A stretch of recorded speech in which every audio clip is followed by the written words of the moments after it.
Tiene el uso de la palabra el senador Héctor Vasconcelos, del Grupo Parlamentario de Morena.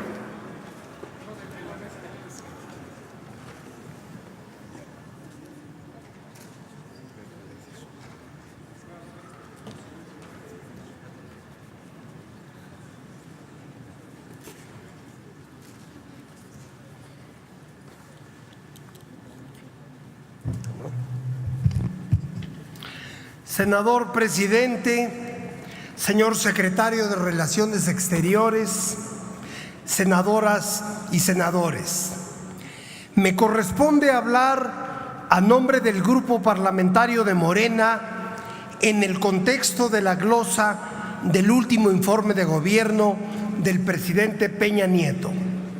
Evidentemente, el tema es vasto y no podría, en los minutos que se me adjudican, abordar todos sus distintos rubros. Me referiré solamente a tres aspectos, a mi juicio medulares, de la acción internacional de México en el período, y mencionaré, así sea muy brevemente, un tema inevitable en estos días: la renegociación del Tratado de Libre Comercio con los Estados Unidos de Norteamérica y Canadá.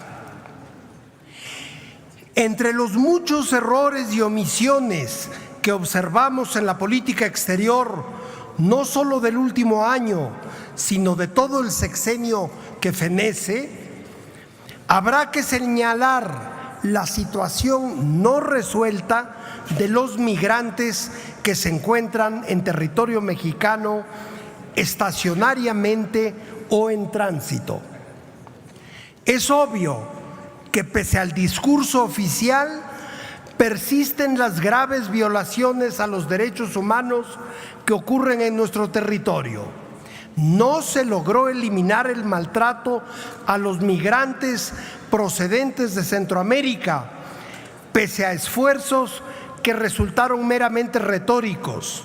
Y lo que es más grave, se incurrió en políticas y acuerdos poco transparentes con agencias norteamericanas. Cuando organismos internacionales reclamaron el estado de cosas que guarda nuestra frontera sur, el gobierno respondió con evasivas o bien con franco rechazo a las observaciones internacionales.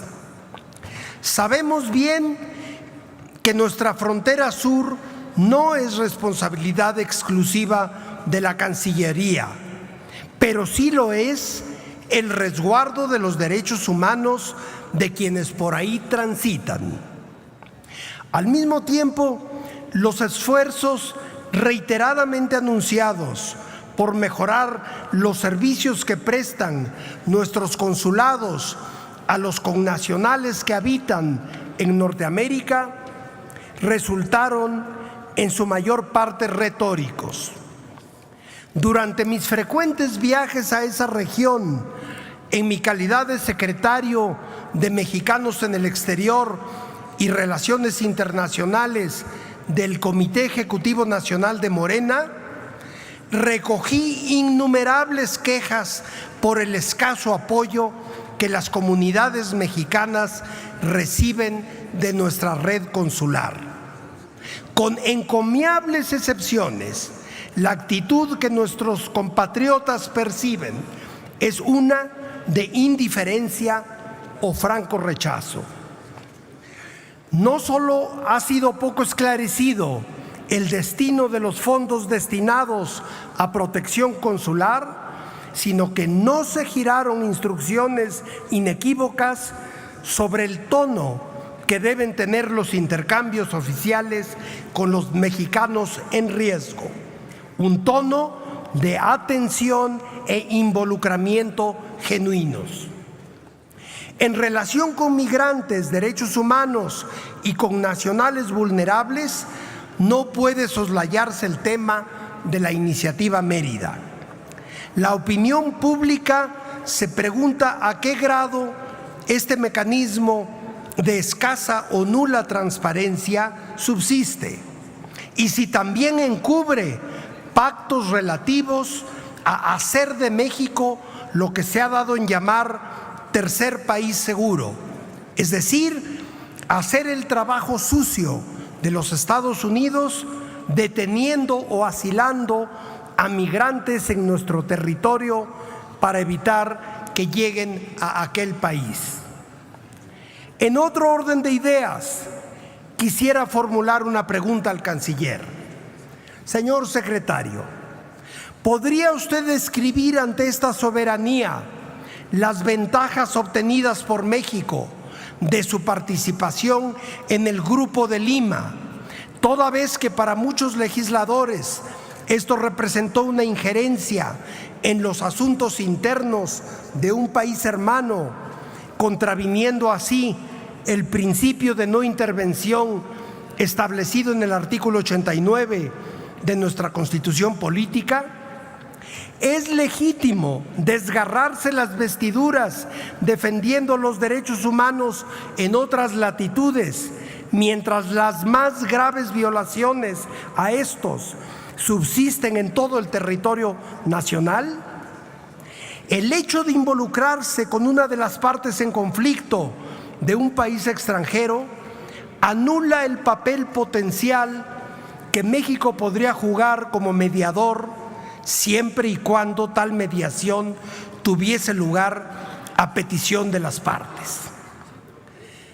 En cuanto a la renegociación del Tratado de Libre Comercio con América del Norte, un mínimo abordaje del tema implicaría, y así ocurrirá, varias sesiones completas de este Pleno. Sin embargo, entre las cuestiones que más preocupan a mi bancada, no puedo dejar de mencionar lo que el nuevo tratado implica para nuestras relaciones potenciales con China. El artículo 32.10 del nuevo tratado, así como un acuerdo bilateral simultáneo, contienen una restricción al derecho soberano de México a negociar acuerdos comerciales con lo que el tratado llama países sin economía de mercado. Esto implica una limitante para nuestras futuras relaciones económicas con un país que, según múltiples predicciones, habrá de convertirse en la mayor potencia económica del mundo y entraña, sobre todo, una restricción a nuestra soberanía económica. Señalo esta preocupación a reserva de analizar en su momento todos los demás aspectos del tratado. Por ahora es cuanto, señor presidente. Gracias.